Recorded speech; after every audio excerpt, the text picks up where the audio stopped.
to another episode of Inside the Recording Studio. I am Jody Whitesides, and with me, as always, is Mr. Chris Hellstrom. How are you today, Chris?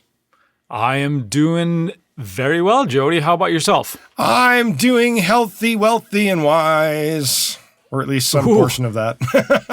All three. That's like the trifecta. That's awesome. It's good to be Jody Whitesides. For the next 5 minutes, anyway. Hopefully for a little bit longer than that. Yes. Yeah. No, how's your week been? Everything been okay? Aside from a minor hiccup with a tech issue that has been rearing its ugly head for a month now, everything's good. Good. Glad to hear it. So you're having a little problem with some gear there, it sounds like. Server stuff, but not gear. Server stuff? Yeah, different. It's computer related, but not studio related. Good. Because today we're going to do a little bit of a discussion thing here, talking about gear. Yes. And I'm going to pose the question to you first. Uh-oh. Can you have too much gear? The simple short answer is yes, you can. Now let's go home. All right. Thank you for listening, everybody. Yeah. Let's explain what we're talking about this. We all love gear. You love gear. I love gear. We like getting gear. What we're kind of talking about here is some of the pitfalls that we can possibly fall into, and I think it's important to kind of keep in mind here when we're acquiring new stuff and why we're doing it. So maybe you would start us off by perhaps defining what you think we should have when it comes to gear. Like, is there a limitation? Is there such a thing as too much stuff? What do you think? It would depend upon your needs. That's what I would start off by saying. Somebody like, say, Steve Albini. He's got a giant closet full of stuff. Yep. Somebody like Butch Walker, closet full of stuff. Eric Valentine, closets full of stuff.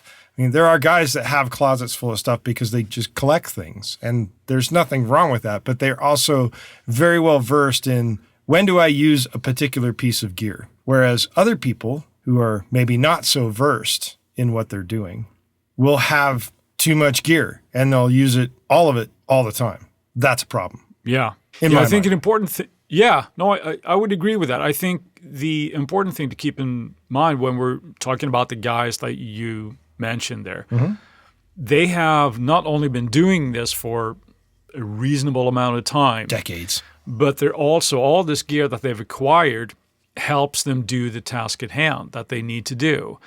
And they know when to, I'm going to bring out this mic, or I'm going to use this pre, or I'm going to use this compressor in varying situations. Where I think for somebody that is not just new to engineering or mixing or recording, but even somebody that has been doing it for, a little while, it is easy to get into the mindset of thinking that we need to have vast amounts of gear in order to do our job properly. Mm-hmm. So I think that's an important distinction. It's always a good thing to have different flavors of different microphones, that type of thing. Sure. For choice. Yeah, choices. But it can get in the way, and we can have this sort of magical thinking that, well, if I only had this microphone, everything would be better. Or if I only had this compressor, or if I had this piece of software, blah, blah, blah. That would solve all my issues, when the reality might be that we just need to know the gear that we have and use it to its fullest capacity. And that's something I know that we have touched on in the past, but yes, I think those are reasonable things to consider. Right. So how often do you get a new piece of gear? Way more often than I need it. I'm just going to fall on my sword. I am much better with it these days. Now, I've just been doing fell on this your for sword like this past week even. Yeah. Stay tuned to the end of the episode, and I'll tell you all about it. Right. But no, I mean, I have amassed enough stuff that for me at this point, at the level that I'm at, I can do my job reasonably well. I'm always trying to get better and stuff, but I also know that at this point, if I'm upgrading a piece of gear, it's because of a reason. Recently, or still feels recently, but I recently updated my machine, right, my computer. Yes, you did. And that was a great time to sort of take stock of, in my case here, a lot of software that I'm no longer using.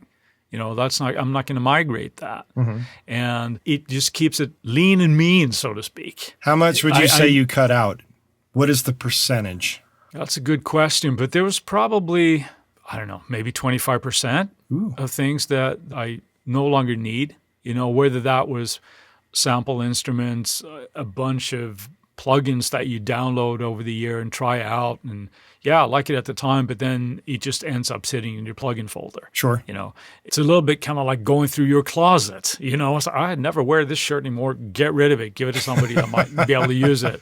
It's sort of like just, I think for me anyway, I'm at a point now where I'm a big fan of keeping as little gear as I can. And I think it just keeps me focused and using the gear that I have to its fullest capacity, hopefully. And as you're saying this, I can see an auto harp sitting against the wall in the background. Indeed. How often do you use that unit? Every production I ever do. Ooh. No, in all seriousness, that auto harp has been sitting there, and it's really old and it's really dirty.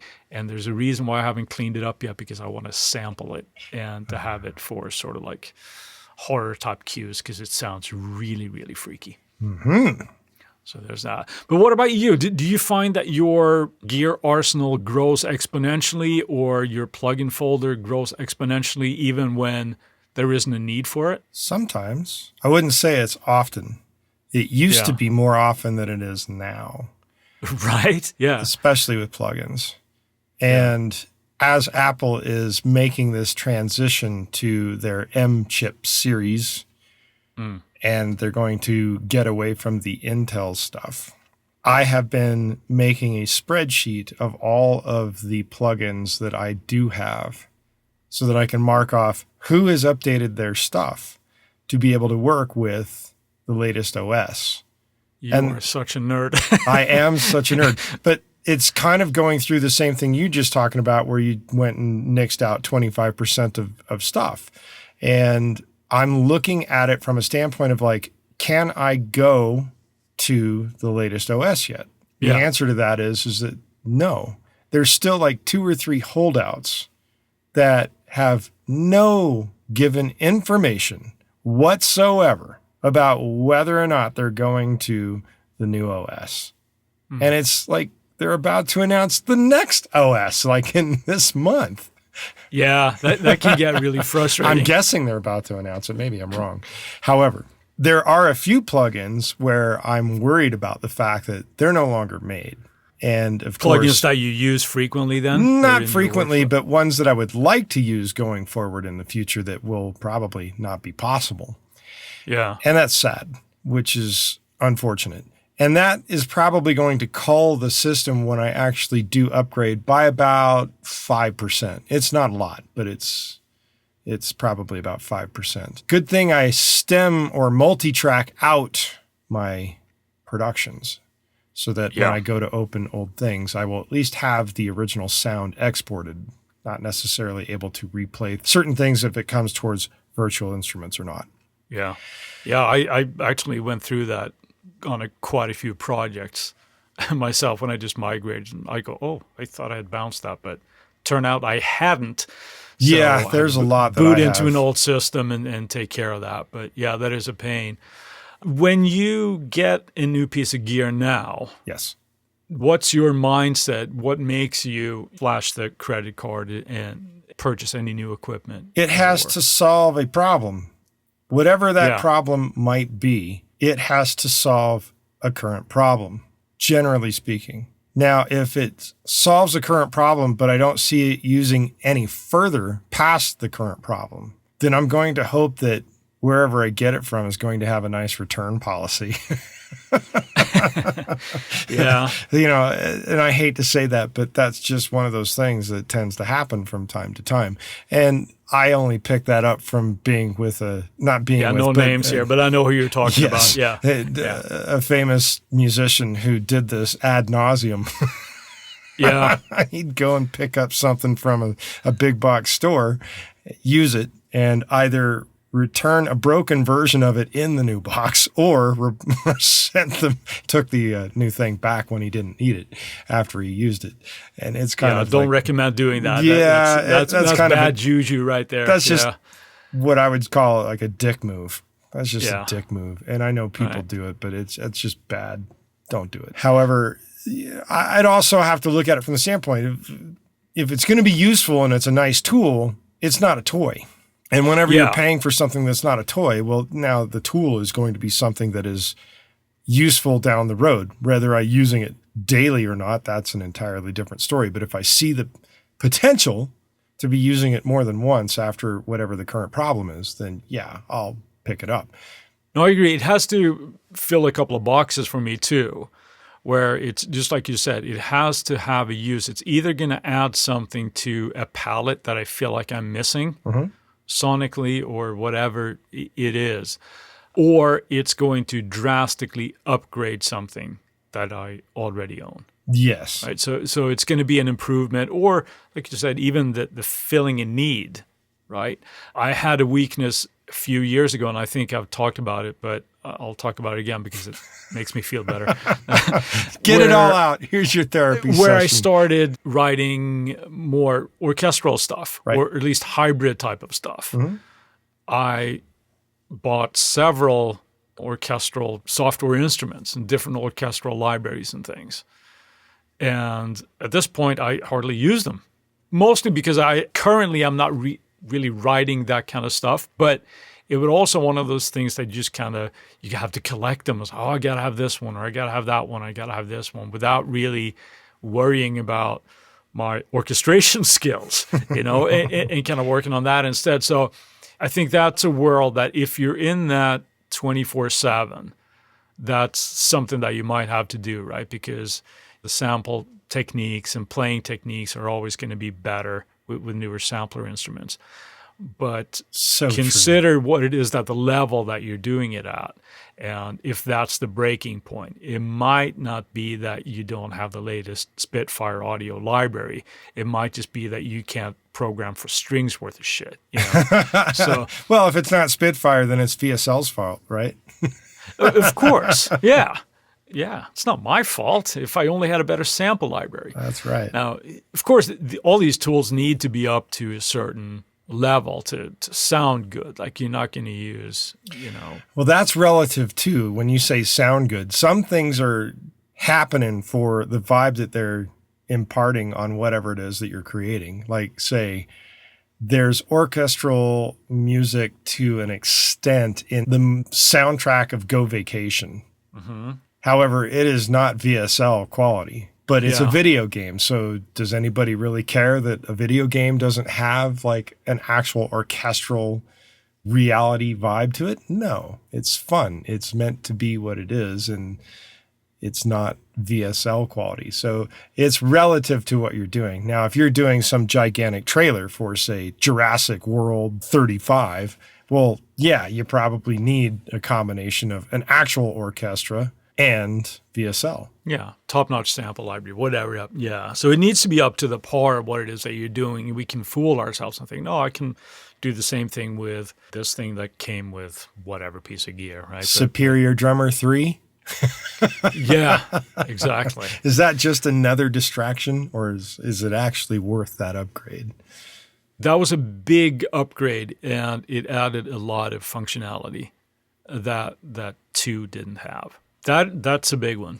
Yeah, so that filled a hole. But then again, I have a soft spot for tune track and Heaviosity products as well. So a lot of times there's, I just have to get those because that's what's holding me back in my career if I don't get them. Right. And with that, let's take a quick word from our sponsors. Would you say that picking up something like Superior Drummer 3 or some massive form of VSL or the complete Ultimate series from Native Instruments, is any of that stuff suddenly too many options? I think it is if you let it. What I mean by that is if you're constantly searching for, let's use a compressor, for example. If you don't have one or a couple of compressors that you're constantly using that you really, really know how to work, you might just sit there and second guess yourself. Oh, should I use an LA2A? Should I use my stock plugin? Should I use a Focusrite? Should I use an 1176? Should I use distressor type of a thing? I think when we're forced to make those, or even back ourselves into a corner of thinking about, is this the right one? Is this the right one? It just stops us from working sometimes. Sure. Because there is too many options. And it's actually a good example you brought up with like Complete, because I don't know how many synths are in that. I don't have a count, and I do actually have Complete Ultimate Collector's Edition, which has like everything, like the entire kitchen sink plus the bathtub and the entire condo. Right. So, and then also you have Alchemy and you have all the Logic stuff and several other things, right? There's, one of those things that, do you ever really need a new synth? Right? Yeah. But the temptation is always there. Chances are that with just a handful of options, sometimes you already have what you need. It might just be that you need to just kind of dig in and get your fingers dirty with the gear that you have. Now, when something comes out and does something completely different, and you see that as being a big part of your workflow, then that might be a good idea to get something new. I'm dating myself here. I remember when I started and this whole notion of plugins was new. There was a lot of stuff coming out hard and fast that were sort of breaking new ground in digital audio, because all of a sudden you could do things that you couldn't before. Sure. So there was a sense of, I have to have that, or I have to have that, or I need to have that, right? That's when everybody was cracking their software and taking it anyway. Well, there was that too. That mindset, I think, can slow us down, because we like to say, get to know the gear that you have, all the way back to since like episode 1, we've talked about that, knowing your gear. Sure. But it really is true. I think option paralysis can really, really hit in when we have too many reverbs and too many delays or whatever it is. And I'm guilty of collecting like amp sims, right? So yes, you are. But I still have like 2 or 3 that I use pretty much all the time. Right. Do I need to buy new ones? No. Will I? Yeah, probably.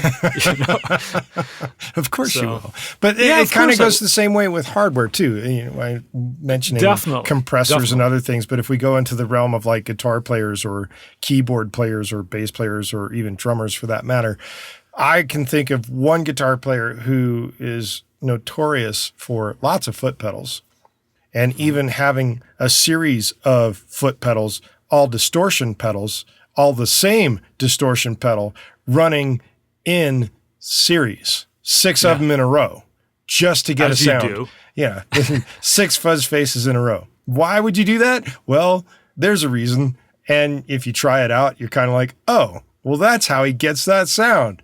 Aha!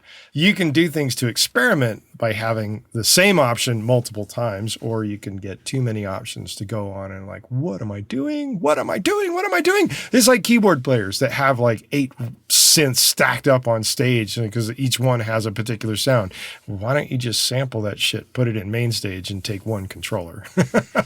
Yeah, I mean, I know having multiple keyboards is different based on whether you're paying a bass line or chords or a piano or something. But when you start going beyond 2, it's like, how many hands do you actually have? Yeah, I suppose in that case, you can make the argument that it's for ease of the performance where everything is already dialed up, that type of thing. But let's use the example of guitar players, right? Let's say that you have a Strat style guitar, you have a humbucking sort of like Les Paul type of guitar, and you might have a Tele. Right? That gives you a pretty broad sound option of what you can accomplish with those. Right. Do you need another Strat? I don't know. Do you really? Do you want one? Yeah, probably. Yeah. But, know why you're getting it. I think you have to just kind of be, honest with yourself, right? Why you're getting a piece of gear. Well, when you're talking about guitars, the reason why I've gotten multiple different guitars is every one of them is either a different make and model or they're made from different wood. Right. So there's sonic differences there. Very much And so. then, of course, there are things as well. Like if we're talking about the live environment where you might have very similar guitars set up with different tunings, that type of thing. Just for ease of just grabbing this one is in DAD-GAD tuning, or this one is drop D, or this one is tuned down to C, right? And this is standard tuning. So it's for ease of that as well. There, again, that's done by a need. Yes. We need a need to do this, and whether it is in the studio or not. A need to speed up workflow sometimes. A player like that has all those options to them is probably somebody that has been doing it for a minute, But so the difference is that when you start out, you probably don't need to buy 5 guitars because you might want to use 5 different tunings. So I know people that do that, though. I mean, if you got the money, go for it. Yeah. What do we call them? Like blues lawyers? Right? Yes, I actually do know a blues lawyer. A good position to be in. Somebody would even argue that those are the kind of people that are keeping the music industry afloat at the moment, certainly when it comes to gear. Sure. But so do you ever feel like it's like, if I just had this one piece of gear, my entire life as a musical composer, producer, songwriter, what have you, would now be complete? Yes and no. I certainly have felt that way before. I'm no better than anybody else, and I'm not going to pretend that I am. Come on. Yeah, I mean, I love stuff to gear still. Now, I'm better with it these days because I've come to realize the error of my ways. So, yeah, but I mean, sometimes there are things out where it's like, oh my God, that looks amazing. What's the last piece of gear you did that with? Where you had to have it because it was going to change everything for the better? I'm not sure, but one of the last pieces of gear that I got that I felt like I need to have this. I don't care if I'm going to use, but I need it. That was damaged too. Okay. That was one of those things. I don't even care. It says heaviosity on it, and I know I'm going to get heavy use out of it. No pun intended. Got it. Yeah. It was really difficult for me because one of my favorite composers, Charlie Clouser, yes, recently did a collaboration with another one of my favorite companies, Spitfire Audio, and they came out with a percussion library called Hammers. And I'm like, oh my God, that's 2 of the things I love, in terms of hammers or in terms of Charlie and Spitfire? Charlie and Spitfire and heavy percussion. Okay. And, Charlie doing the kind of stuff that he's known for, right? It had exactly that sound. So that was one of those things. But I did restrain myself and I didn't pick it up because I knew that, dude, less than 6 months ago, you got damaged too. And this would be just another interface. So I'm sure it's absolutely fantastic. It wasn't going to change anything for me anyway. So what about you, though? When was the last time you got something like that? The Native Instruments Complete 88, S88 Mark II. Yeah. But that was a massive upgrade to the previous controller that I had.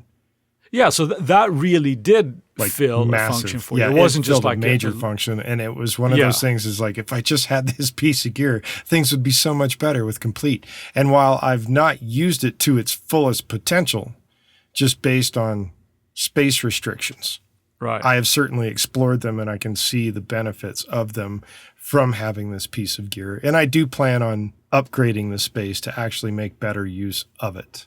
I just haven't gotten there yet. Okay, so let's flip that coin then. What piece of gear have you bought that just didn't end up getting the use that you envisioned it would?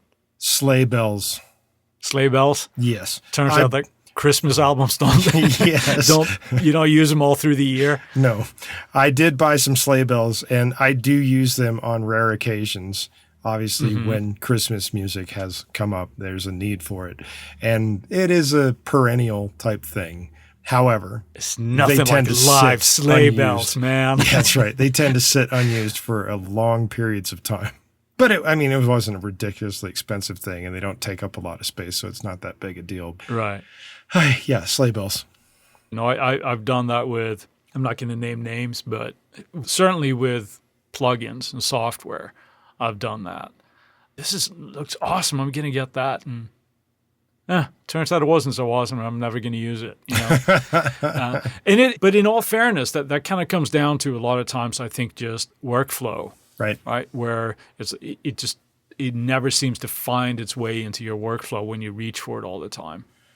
Yeah, I would agree with that. It definitely comes down to, are you going to use it more than once? And with something like a sleigh bell, as the example I just gave, yeah, there's always going to be a chance that somebody's going to want some sleigh bells for something. Right. Not every day, but something, somewhere, sometime. It was a worthwhile pickup. It just sits most of the time. Sure. Yeah. But like you mentioned, it's not like you plunk down 1,800 for a pair of sleigh or for some sleigh bells, some. Right. And being that I'm not like a full-time drummer, I'm not going to go out and buy, say, a Black Beauty because I don't do that. So I think that the sort of like the overall idea with this, and why I think we're talking about this, because we can both from personal experience relate to the idea where we're surrounded by this barrage of great gear that is out there, whether in hardware or software form. And we have a tendency perhaps to conflate our own success with a certain piece of gear because that's what our heroes use. Sure. It's like, well, whoever, like Chris Lord-Alge or Andrew Sheps or who else, they use this. So if I just get this piece of gear, I'm going to sound as good as them. And I think that's what kind of goes on in our mind where we're like, oh, if I don't have this, I'm shooting myself in the foot because my career would get furthered so much faster if I only had this piece of gear. Well, as they say, he who dies with the most musical toys wins, right? Absolutely.